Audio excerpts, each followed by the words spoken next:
ನಮಸ್ಕಾರ ವೀಕ್ಷಕರೇ, BR ಕನ್ನಡ ಮಾಧ್ಯಮಕ್ಕೆ ನಿಮಗೆಲ್ಲ ಸ್ವಾಗತ ಸುಸ್ವಾಗತ. ದಿನಾಂಕ 15/5/2026 ಬೆಂಗಳೂರಿನ ಸ್ವಾತಂತ್ರ್ಯ ಉದ್ಯಾನವನದ ಮುಂಭಾಗದಲ್ಲಿ ಕರ್ನಾಟಕ ರಾಷ್ಟ್ರೀಯ ಸಮಿತಿ ಪಕ್ಷದ ಕಾರ್ಯಕರ್ತರುಗಳು ಹಾಗೂ ಮುಖ್ಯಸ್ಥರುಗಳು ಭಾರತದಾದ್ಯಂತ ಸಮಸ್ಯೆ ಉಂಟು ಮಾಡಿರತಕ್ಕಂಥ ಹಾಗೂ ಅತಿದೊಡ್ಡ ಭ್ರಷ್ಟಾಚಾರ ಎಂದು ತಿಳಿದಿರ್ತಕ್ಕಂಥ ನೀಟ್ ಹಗರಣದ ಪೇಪರ್ ಸೋರಿಕೆಯ ಹಗರಣವನ್ನು ಖಂಡಿಸಿ ಇವತ್ತು ಪ್ರತಿಭಟನೆಯನ್ನು ಮಾಡಿದ್ರು. ಈ ಪ್ರತಿಭಟನೆಯ ಪ್ರಮುಖ ಆಗ್ರಹಗಳೇನೆಂದರೆ, ಮೊದಲನೇದಾಗಿ ಕೇಂದ್ರ ಶಿಕ್ಷಣ ಸಚಿವರು ತಕ್ಷಣವೇ ನೈತಿಕ ಹೊಣೆ ಹೊತ್ತು ರಾಜೀನಾಮೆ ನೀಡಬೇಕು. ಎರಡನೆಯ ಒಂದು ಆಗ್ರಹ, NTA ಸಂಸ್ಥೆಯ ಅಕ್ರಮಗಳ ಬಗ್ಗೆ ಸುಪ್ರೀಂ ಕೋರ್ಟ್ ಮೇಲ್ವಿಚಾರಣೆಯಲ್ಲಿ ತನಿಖೆಯಾಗಬೇಕು ಹಾಗೂ ಅರ್ಹ ವಿದ್ಯಾರ್ಥಿಗಳಿಗೆ ತಕ್ಷಣ ನ್ಯಾಯ ಕೊಡಿಸಬೇಕಾಗಿ ಅವರ ಆಗ್ರಹಗಳನ್ನು ಮುಂದಿಟ್ಟರು. ಅಷ್ಟೇ ಅಲ್ಲದೆ ಈ ಒಂದು ಇಡೀ ಭಾರತದಲ್ಲಿ ತಲ್ಲಣಗೊಳಿಸಿರ್ತಕ್ಕಂತಹ ಮತ್ತು ಹಲವಾರು ವಿದ್ಯಾರ್ಥಿಗಳ ಭವಿಷ್ಯ ಹಾಳು ಮಾಡಿರ್ತಕ್ಕಂತಹ ಈ ಒಂದು ಸಮಸ್ಯೆಯನ್ನ ನೋಡುತ್ತಾ ಮೌನವಾಗಿರುವ ಕೇಂದ್ರ ಶಿಕ್ಷಣ ಇಲಾಖೆಯ ವಿರುದ್ಧ ಧ್ವನಿ ಎತ್ತಿದರು. ಕರ್ನಾಟಕ ರಾಷ್ಟ್ರ ಸಮಿತಿ ಪಕ್ಷ ಈ ನೀಟ್ ಪರೀಕ್ಷೆಯನ್ನೇ ರದ್ದು ಮಾಡಬೇಕು ಅಂತ ಹೇಳಿ ಇವತ್ತು ಆಗ್ರಹ ಮಾಡ್ತಾ ಇರುವಂತದ್ದು. ಇವತ್ತು ಕರ್ನಾಟಕದಲ್ಲಿ ದೇಶದಲ್ಲಿ ಅತಿ ಹೆಚ್ಚು ಮೆಡಿಕಲ್ ಕಾಲೇಜುಗಳು ಇರುವಂತದ್ದು ಕರ್ನಾಟಕದಲ್ಲಿ. ಈ ನೀಟ್ ಪರೀಕ್ಷೆಯಿಂದಾಗಿ ದೇಶಾದ್ಯಂತ ಏನು ವಿದ್ಯಾರ್ಥಿಗಳು ನೀಟ್ ಪರೀಕ್ಷೆಯನ್ನು ತೆಗೆದುಕೊಳ್ತಾರೆ, ಕೆಲವು ಅಂಕಗಳನ್ನು ಹೆಚ್ಚು ಅಂಕಗಳನ್ನು ಗಳಿಸಿ ರಾಜ್ಯದಲ್ಲಿ ಇವತ್ತು ನಮ್ಮ ಕನ್ನಡದ ಮಕ್ಕಳಿಗೆ ಇವತ್ತು ಅವಕಾಶಗಳನ್ನು ಕಡಿಮೆ ಆಗಿದೆ. ಕನ್ನಡದ ವಿದ್ಯಾರ್ಥಿಗಳು, ಗ್ರಾಮೀಣ ಭಾಗದ ವಿದ್ಯಾರ್ಥಿಗಳು ಇಲ್ಲಿ ರಾಜ್ಯದಲ್ಲಿರುವಂತಹ ಮೆಡಿಕಲ್ ಕಾಲೇಜುಗಳಲ್ಲಿ ಸೀಟ್ ತಗೊಳ್ಳೋದಕ್ಕೆ ಆಗ್ತಾ ಇಲ್ಲ.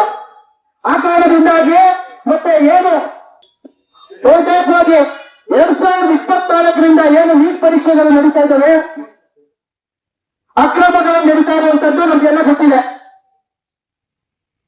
ಕರ್ನಾಟಕ ರಾಷ್ಟ್ರ ಸಮಿತಿ ಪಕ್ಷ ನಮ್ಮ ಪ್ರಣಾಳಿಕೆಯಲ್ಲಿ ಏನಿದೆ,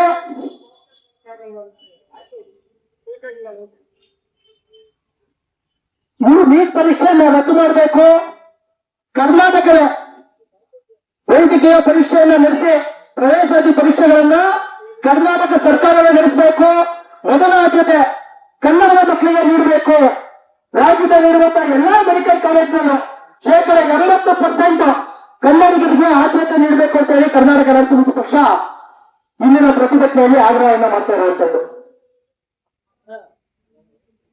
ಇವತ್ತು ಕೇಂದ್ರ ಸರ್ಕಾರ ಏನು ನೀಟ್ ಪರೀಕ್ಷೆಯಲ್ಲಿ ಆಗಿರುವಂತಹ ಅಕ್ರಮವನ್ನ ಹೊಣೆಗಾರಿಕೆಯನ್ನು ಹೊರಬೇಕು, ಒಕ್ಕೂಟ ಸರ್ಕಾರದ ಕೇಂದ್ರ ಸರ್ಕಾರದ ಶಿಕ್ಷಣ ಸಚಿವರು ರಾಜೀನಾಮೆಯನ್ನು ನೀಡಬೇಕು ಅಂತ ಹೇಳಿ ಕರ್ನಾಟಕ ರಾಷ್ಟ್ರ ಸಮಿತಿ ಪಕ್ಷ ಆಗ್ರಹವನ್ನ ಮಾಡ್ತಾ ಇದೆ.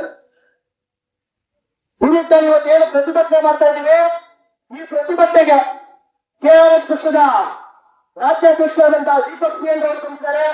ಅವರಿಗೆ ನಾನು ಪ್ರತಿಭಟನೆಗೆ ಸ್ವಾಗತವನ್ನು. ನಮ್ಮ ಹೋರಾಟ ಇದು ತೀವ್ರವಾಗಿರುತ್ತೆ. ಯಾಕೆಂದ್ರೆ ಇವಾಗ ಏನು ನೀಟ್ ಅಂತ ಆಗಿದೆ, ಪರೀಕ್ಷೆ ಆಗಿದೆ, ಅಲ್ಲಾಗಿರುವಂಥ ಅಕ್ರಮಗಳು, ನೀಟ್ ಪರೀಕ್ಷೆ ಅಕ್ರಮ ಎಲ್ಲಿಂದ ಆಗಿದೆ, ರಾಜಸ್ಥಾನದ ಒಂದು ಕೇಂದ್ರ ಏನು ಮಕ್ಕಳಿಗೆ ಕೋಚಿಂಗ್ ಮಾಡುವಂಥ ಕೋಚಿಂಗ್ ಸೆಂಟ್ರಿಂದಾನೇ ಆಗಿರುವಂಥದ್ದು ಅಂತ ಬಂದಿದೆ ಮಾಹಿತಿ. ಅದರಲ್ಲಿ ರಾಜಸ್ಥಾನದ ಶಿಕ್ಷಣ ಸಚಿವರು ಏನು ಹೇಳ್ತಾ ಇದ್ದಾರೆ, ಇದು ಕಾನೂನು ಸಹಜವಾಗಿ ಆಗಿರುವಂಥದ್ದು, ಇದಕ್ಕೇನು ದೊಡ್ಡ ಮಟ್ಟದ ಪ್ರಚಾರ ಕೊಡುವಂಥ ಅವಶ್ಯಕತೆ ಇಲ್ಲ ಅನ್ನೋ ರೀತಿ ಉಡಾಫೆಯ ಉತ್ತರವನ್ನು ಕೊಡ್ತಾ ಇದ್ದಾರೆ. ಯಾಕೆ ಈ ರೀತಿಯಾಗಿ ಉತ್ತರ ಕೊಡ್ತಾರೆ? ರಾಜ್ಯದ ನಾವು ಯೋಚನೆ ಮಾಡ್ತಾ ಇರೋದು ನಮ್ಮ ಪ್ರಾದೇಶಿಕತೆಗೆ, ನಮ್ಮ ಮಕ್ಕಳ ಭವಿಷ್ಯವನ್ನು ನಾವು ಯೋಚನೆ ಮಾಡ್ತಾ ಇರುವಂಥದ್ದು. ಇವತ್ತು ಕರ್ನಾಟಕದಲ್ಲಿ ಕನ್ನಡಿಗರಿಗೆ ನಮ್ಮ ಅಧ್ಯಕ್ಷರು ಅಲ್ಲೇ ಹೇಳ್ತಾ ಇದ್ರು, ಇವತ್ತು ನಮ್ಮ ಮಕ್ಕಳಿಗೆ ಇವತ್ತು ಶಿಕ್ಷಣದಲ್ಲಿ ವಂಚಿತರಾಗ್ತಾ ಇದ್ದಾರೆ. ಮೆಡಿಕಲ್ ಸೀಟ್ಸು ನಮ್ಮ ರಾಜ್ಯದಲ್ಲೇ ಬಹುತೇಕವಾಗಿ ಕರ್ನಾಟಕ ರಾಜ್ಯದಲ್ಲೇ ಅತಿ ಹೆಚ್ಚು ಮೆಡಿಕಲ್ ಕಾಲೇಜ್ ಇರುವಂಥದ್ದು. ಆದರೆ ವಿದ್ಯಾರ್ಥಿಗಳಿಗೆ ಓದೋದಕ್ಕೆ ಅವಕಾಶ ಸಿಗ್ತಾ ಇದೆಯಾ? ನಮ್ಮ ಮಕ್ಕಳಿಗೆ, ಕನ್ನಡದ ಮಕ್ಕಳಿಗೆ ನಮ್ಮ ರಾಜ್ಯದಲ್ಲಿರುವಂಥ ಮೆಡಿಕಲ್ ಕಾಲೇಜ್ಗಳಲ್ಲಿ ಓದೋದಕ್ಕೆ ಅವಕಾಶಗಳು ಸಿಗ್ತಾ ಇಲ್ಲ. ಯಾಕೆಂದರೆ ಕೇಂದ್ರ ಸರ್ಕಾರ ಮಾಡಿರುವಂಥ ಈ ನೀಟ್ ಪರೀಕ್ಷೆಯಿಂದಾಗಿ. ಹಾಗಾಗಿ ಕರ್ನಾಟಕ ರಾಷ್ಟ್ರ ಸಮಿತಿ ಪಕ್ಷ ಆಗ್ರಹ ಮಾಡೋದೇನೆಂದರೆ, ಈ ನೀಟ್ ಪರೀಕ್ಷೆ ರದ್ದಾಗಬೇಕು, ಏನು ಕರ್ನಾಟಕದಲ್ಲಿ ಹಿಂದೆ ಇರುವಂಥ CETಯನ್ನೇ ಮುಂದುವರಿಸಬೇಕು, ಕನ್ನಡದ ಮಕ್ಕಳಿಗೆ, ಕನ್ನಡಿಗರಿಗೆ, ಕನ್ನಡದ ಮಕ್ಕಳಿಗೆ ಕನ್ನಡದ ನೆಲದಲ್ಲಿ ಓದುವಂಥ ಅವಕಾಶ ಆಗಬೇಕು, ಮತ್ತು ಇಲ್ಲಿರುವಂಥ ಸೇವೆ ಮಾಡುವಂಥ ಅವಕಾಶವನ್ನು ಸಹ ಕಲ್ಪಿಸಬೇಕು ಅಂತೇಳಿ ಕರ್ನಾಟಕ ರಾಷ್ಟ್ರ ಸಮಿತಿ ಪಕ್ಷ ಆಗ್ರಹ ಮಾಡುತ್ತೆ.